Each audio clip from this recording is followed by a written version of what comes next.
Hello viewers, আসসালামু আলাইকুম। আমি আশিক আনিশা। আজকে আমরা সাধারণ জ্ঞান থেকে কিছু গুরুত্বপূর্ণ প্রশ্ন জানব। আর এই পুরো প্রসেসটা হবে খুব থিওরিটিক্যাল, মানে এর মধ্যে অনেক ইনফরমেশন থাকবে। আশা করি এগুলো জেনে রাখলে তোমার পরীক্ষায় অনেক বেশি হেল্পফুল হবে। আমাদের প্রথম প্রশ্ন হচ্ছে, পৃথিবীর সবচেয়ে বড় মহাসাগর কোনটি? প্রশান্ত মহাসাগর। আমরা সঠিক উত্তরটি দেখেছি যে প্রশান্ত মহাসাগর হচ্ছে পৃথিবীর সবচেয়ে গভীর ও বড় মহাসাগর। এখন আমরা আটলান্টিক মহাসাগর সম্পর্কে জানব। এটা প্রশান্তের চেয়ে ছোট, ইউরোপ ও আমেরিকার মধ্যে অবস্থিত। এটাও জেনে রাখা গুরুত্বপূর্ণ, প্রশ্ন কিন্তু ঘুরিয়ে দিতে পারে। এখন আমরা জানব ভারত মহাসাগর সম্পর্কে। ভারত মহাসাগরের তাপমাত্রা বেশি। পরীক্ষায় প্রশ্ন হতে পারে যে কোন মহাসাগরের তাপমাত্রা বেশি, তখন প্রশ্নে দাগাবে ভারত মহাসাগরের তাপমাত্রা বেশি। আঞ্চলিকভাবে ভারত ও আশপাশের দেশগুলোর মধ্যে এটা অবস্থিত। আর্কটিক মহাসাগর সবচেয়ে ছোট মহাসাগর। এটা পরীক্ষায় আসতে পারে যে কোনটা সবচেয়ে ছোট মহাসাগর, তখন দাগাবে আর্কটিক মহাসাগর এবং উত্তরের শীতল অঞ্চলে অবস্থিত। পরীক্ষায় যদি প্রশ্ন হয় মানুষের শরীরে সবচেয়ে বড় অঙ্গ কোনটি, সঠিক উত্তর হবে ত্বক। ত্বক মানুষের শরীরে সবচেয়ে বড় অঙ্গ। এখন আমরা জানব হৃৎপিণ্ড সম্পর্কে। হৃৎপিণ্ড সম্পর্কে প্রশ্ন হতে পারে রক্ত পাম্প করে কিন্তু শরীরের মধ্যে বড় হয় না। হৃৎপিণ্ড কি করে? রক্ত পাম্প করে, কিন্তু এটা শরীরের মধ্যে গ্রোথ হয় না। লিভার সম্পর্কে আমরা জানতে পারবো পচন প্রতিশোধক ও পুষ্টি প্রক্রিয়াজাতকরণ করে। ত্বক পুরো শরীর ঢেকে রাখে এবং রক্ষা করে। ফুসফুস শ্বাস প্রশ্বাসে সাহায্য করে। এগুলো কিন্তু প্রত্যেকটাই আলাদা আলাদাভাবে এমসিকিউ হতে পারে। এখন আমরা জানব বাংলাদেশের স্বাধীনতা ঘোষণা কোন সালে হলো। বাংলাদেশের স্বাধীনতা ঘোষণা 1971 সালে হলো। 1970 সম্পর্কে আমরা জানতে পারি পাকিস্তানি নির্বাচন হয়েছিল কিন্তু স্বাধীনতা নয়। 71 সাল সম্পর্কে জানতে পারি মুক্তিযুদ্ধ শুরু হয় এবং স্বাধীনতার ঘোষণা হয়েছিল 26 মার্চ। 1972 সাল সম্পর্কে আমরা জানতে পারি সংবিধান প্রণয় হয়েছিল। আর 1973 সালে প্রথম সংসদ গঠন হয়েছিল। এগুলো প্রত্যেকটাই আলাদা আলাদা এমসিকিউ, যে কোনো পরীক্ষায় চলে আসতে পারে, কাজে জেনে রাখা ভালো। হিমালয়ের সবচেয়ে উঁচু শৃঙ্গ কোনটি? সঠিক উত্তর হবে মাউন্ট এভারেস্ট। হিমালয়ের সবচেয়ে উঁচু শৃঙ্গ হলো মাউন্ট এভারেস্ট। আমরা কাঞ্চনজঙ্ঘা, এটা উচ্চতম নয়, তবে এটা তৃতীয়। মাউন্ট এভারেস্ট হচ্ছে পৃথিবীর সবচেয়ে বড় এবং সর্বোচ্চ পর্বতশৃঙ্গ। নন্দা দেবী, এটা হচ্ছে ভারতের মধ্যে দ্বিতীয় সর্বোচ্চ পর্বতশৃঙ্গ। এখন আমরা একটা নতুন শৃঙ্গ সম্পর্কে জানতে পারি, সেটা হচ্ছে লোটসা শৃঙ্গ। এটা খুব কম পরিচিত আর কি। রক্তচাপকে স্বাভাবিক ধরা হয় 120/80 মিলিমিটার অফ মার্কারি। এটা হচ্ছে স্বাভাবিক পরিসীমা। 90/60 মিলিমিটার অফ মার্কারি সাধারণভাবে রক্তচাপ কম, যেটাকে আমরা বলতে পারি হাইপোটেনশন। 140/90 মিলিমিটার অফ মার্কারি, এটাকে আমরা বলতে পারি উচ্চ রক্তচাপ, যেটাকে বলা হয় হাইপার টেনশন। আমরা যখন নার্সিংয়ে ব্লাড প্রেশার মেজার করব তখন এটা খুবই গুরুত্বপূর্ণ। 160/100 মিলিমিটার অফ মার্কারি, এটা হচ্ছে মারাত্মক উচ্চ রক্তচাপ, মানে এটা মারাত্মক পর্যায়ে। নার্সিং ভর্তি পরীক্ষায় সবচেয়ে বেশি ব্যবহৃত প্রাণীর কোষ সম্পর্কে বিষয় কোনটি? সেটা হবে নিউক্লিয়াস। নিউক্লিয়াসের কাজ কি? কোষের নিয়ন্ত্রণ কেন্দ্র, আর যেটাকে আমরা কেন্দ্রিকাও বলতে পারি। এখান থেকেই হচ্ছে সব কোষের আর কি কাজ শুরু হয়। তো মাইটোকন্ড্রিয়া হচ্ছে শক্তি উৎপাদন করে। রাইবোসোম হচ্ছে প্রোটিন উৎপাদন করে এবং লাইসোজোম হচ্ছে বজ্র ভাঙে। এটা লাইসোজোম হবে, এটা লিসোজোম দিয়েছে। যাই হোক, কোনটি পৃথিবীর সবচেয়ে দীর্ঘ নদী? পৃথিবীর সবচেয়ে দীর্ঘ নদী হচ্ছে নীল নদ। তো এইটুকুই যথেষ্ট নয়, আমাদের আরও জানতে হবে নীল নদ সম্পর্কে। আফ্রিকার সবচেয়ে দীর্ঘ নদী অ্যামাজন। দক্ষিণ আমেরিকার দীর্ঘতম ও জলবহুল। আর অ্যামাজনকে কিন্তু পৃথিবীর ফুসফুস বলা হয়। এটাও কিন্তু খুবই গুরুত্বপূর্ণ নার্সিং ভর্তি পরীক্ষার জন্য। গঙ্গা সম্পর্কে আমরা জানব ভারত ও বাংলাদেশের মধ্যে এটা অবস্থিত, আর এটা খুবই গুরুত্বপূর্ণ এমসিকিউর জন্য। ভারতে যে নদীটার নাম আর কি গঙ্গা, বাংলাদেশে সেই নদীটার নাম হচ্ছে পদ্মা। এটা খুব ভালো করে মনে রাখবে। মিসিসিপি, এটা হচ্ছে আমেরিকার প্রধান নদী। মানবদেহে লাল রক্তকণার প্রধান কাজ কি? মানবদেহে লাল রক্তকণার প্রধান কাজ হলো শরীরে অক্সিজেন পরিবহন করা। এখানে লাল রক্তকণা বলতে আমাদেরকে বুঝাইছে আরবিসি, যেটা লোহিত রক্তকণিকা, বা আমরা এটাকে আরেকটা নামে বলতে পারি এরিথ্রোসাইট। তো এটার কাজ হচ্ছে শরীরে হিমোগ্লোবিনের মাধ্যমে হচ্ছে কি অক্সিজেন পরিবহন করা, আর হিমোগ্লোবিনের কারণেই কিন্তু ওই আরবিসিটাকে লাল দেখায়। তো আশা করি এইটুকু বেসিক জ্ঞান আমাদের সবারই আছে। আর রোগ প্রতিরোধ করে হচ্ছে কি লিউকোসাইট, যেটাকে আমরা শ্বেত রক্তকণিকা বা হোয়াইট ব্লাড সেল বলতে পারি।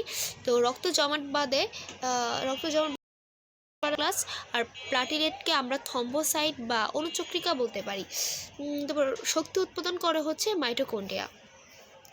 বাংলাদেশে কোনটি জাতীয় ফুল? বাংলাদেশের জাতীয় ফুল হচ্ছে শাপলা, আর ফুলের রানী বলা হয় কিন্তু গোলাপকে। আর লিলি কোনো জাতীয় ফুল নয়, তবে আমাদের জন্য জেনে রাখা ভালো, পদ্ম কিন্তু হচ্ছে ভারতের জাতীয় ফুল। আর জুঁই হচ্ছে দেশের গন্ধযুক্ত ফুল। যদি আসে নিচে কোনটি গন্ধযুক্ত ফুল, তাহলে জুঁই। যখন প্রশ্ন একটু বেশি ঘুরে পেঁচিয়ে হয়, তখন এরকম আননোন কোশ্চেনগুলো চলে আসে, কিন্তু সচরাচর এমন হয় না। মানবদেহের হাড়ের সবচেয়ে শক্ত অংশ কোনটি? মানবদেহের হাড়ের সবচেয়ে শক্ত অংশ হচ্ছে গিয়ে টিথ এনামেল। আমাদের দাঁতের সাধারণত আমরা লক্ষ্য করে থাকি যে টিথ এনামেল মানে যেটা ডেন্টিনের উপরে থাকে, আমাদের দাঁতটা দেখলে আমরা দেখি না যে সাদা সাদা, এটাই হচ্ছে এনামেল। আর যখন এনামেল ক্ষয় হয়ে যায়, তখন আমরা ভিতরে হচ্ছে ডেন্টিনটা দেখতে পাই। ডেন্টিন কিন্তু হলুদ হলুদ। তো আমরা এখন ফিমার সম্পর্কে জানবো। ফিমার হচ্ছে মানবদের সবচেয়ে বড় হাড়, শক্ত কিন্তু অতি কঠিন নয়। মানে আমরা ফিমার তো জানি কোথায় আছে, আমরা ইন্টারমিডিয়েটে পড়েছি ফিমার সম্পর্কে। স্কাল্প, এটা হচ্ছে গিয়ে মাথার হাড়, আর এটা আংশিক শক্ত। আর টিথ এনামেল হচ্ছে দাঁতে থাকে সবচেয়ে শক্ত, এটা মানবদেহের মধ্যে, আর হচ্ছে এটা সাদা রঙের হয়, তোমরা বুঝতেই পারছো।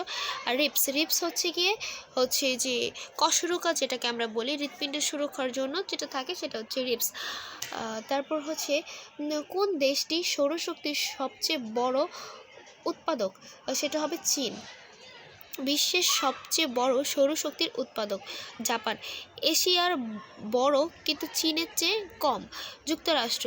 বড় দেশ কিন্তু চীনের চেয়ে এটা কম সৌরশক্তি উৎপাদন করে।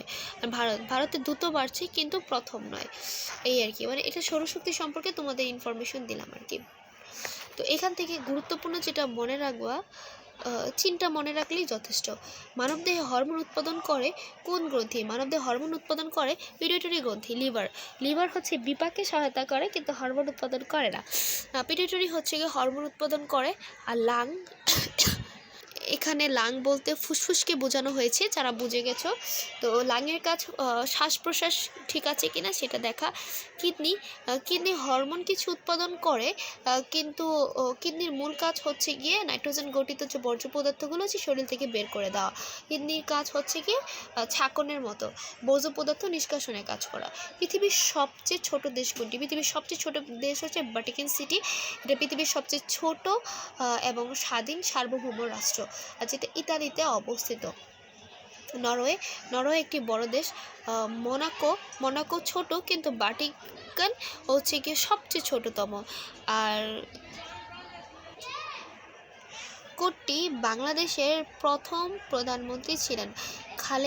খালেদা জিয়া হচ্ছে গিয়ে নারীদের মধ্যে প্রথম প্রধানমন্ত্রী।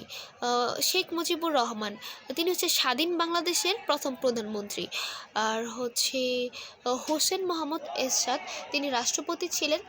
তারপরে হচ্ছে আব্দুল হামিদ, তিনিও রাষ্ট্রপতি ছিলেন।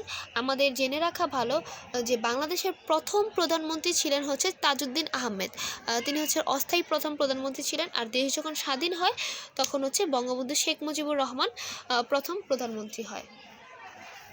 এই আর কি। তো মানবদেহে রক্ত তৈরি হয় কোথায়? মানবদেহে রক্ত তৈরি হয় হচ্ছে বনমেরুতে। বনমেরু হচ্ছে লাল রক্তকণার উৎপাদন কেন্দ্র। হৃৎপিণ্ড রক্ত পাম্প করে। লিভার হচ্ছে বিপাকে সহায়তা করে। কিডনি হচ্ছে গিয়ে রক্তে হচ্ছে গিয়ে হরমোন দেয়, অ্যান্ড হচ্ছে নাইট্রোজেন গঠিত মানে বজ্র পদার্থ আর কি শরীর থেকে বের করে দেয়, অ্যামোনিয়া, তারপর হচ্ছে ক্রিয়েটিনিন, তারপর হচ্ছে সেরাম ক্রিয়েটিনিন, তারপর আরও আছে। ইউরিয়া এগুলো মানে ক্ষতিকর যেগুলো সেগুলো শরীর থেকে বের করে দেয়। বিশ্বের সবচেয়ে বড় মহাদেশ কোনটি? বিশ্বের সবচেয়ে বড় মহাদেশ হচ্ছে এশিয়া, আয়তনে সবচেয়ে বড়, জনসংখ্যায় বেশি। ইউরোপ হচ্ছে ছোট, আর ইউরোপ সবচেয়ে ছোট, তারপর হচ্ছে অস্ট্রেলিয়াও ক্ষুদ্র। মানবদেহে হৃৎপিণ্ডে ব্যথা নির্দেশ করে কোন রোগের সম্ভাবনায়? হৃৎপিণ্ডে ব্যথা নির্দেশ করে হচ্ছে অ্যানজাইনা। আর নিউমোনিয়া হচ্ছে ফুসফুসের সংক্রমণের ক্ষেত্রে নিউমোনিয়া হয়ে থাকে। আর নিউমোনিয়া কিন্তু সাধারণত ব্যাকটেরিয়া ঘটিত রোগের কারণেই হয়ে থাকে। তারপর হচ্ছে গ্যাস্ট্রিক হচ্ছে পাকস্থলীর প্রদাহ বা সমস্যা বোঝানো হয়েছে। আর মাংসপেশির চোট এটা ব্যথা পায়, কিন্তু হৃৎপিণ্ডের সাথে এটা সম্পর্কিত না। তারপরে হচ্ছে বাংলাদেশের কোন নদী সবচেয়ে বড়? বাংলাদেশের পদ্মা নদী সবচেয়ে বড় এবং সবচেয়ে বেশি পানি বহনকারী। যমুনা নদী পদ্মাতে ছোট, তবে যমুনা নদী হচ্ছে গিয়ে মানে গভীরতম। আর মেঘনা হচ্ছে পদ্মার সাথে মিলিত, আর তিস্তা হচ্ছে গিয়ে সবচেয়ে ছোট। তারপরে হচ্ছে মানবদেহে লিউকোসাইডের কাজ কি? লিউকোসাইডের কাজ হচ্ছে কি রোগ প্রতিরোধ এবং সংক্রমণ প্রতিরোধ করা। অক্সিজেন পরিবহন করে হচ্ছে গিয়ে আরবিসি বা লোহিত রক্তকণিকা। রক্ত জমাট বাঁধায় প্লাটেলেটের কাজ, আর শক্তি উৎপাদন করা হচ্ছে মাইটোকন্ড্রিয়ার কাজ। তারপরে হচ্ছে WHO অনুযায়ী স্বাস্থ্যের সংজ্ঞা কোনটি? স্বাস্থ্যের সংজ্ঞা হচ্ছে গিয়ে শারীরিক, মানসিক এবং সামাজিক সুস্থতা হচ্ছে গিয়ে WHO এর গুরুত্বপূর্ণ সংজ্ঞা। রোগমুক্তি না, খাদ্য সাপ্লাই না, ক্রিয়া হচ্ছে গিয়ে খেলাধুলা হচ্ছে গিয়ে স্বাস্থ্যটাকে উন্নয়ন করতে সাহায্য করে, কিন্তু এটা সরাসরি WHO এর সংজ্ঞা না। তো আশা করি এই ভিডিও দেখে একটু হলেও আপনাদের উপকারে এসেছে। তাহলে এতক্ষণ ধৈর্য ধরে ভিডিওটা দেখার জন্য ধন্যবাদ।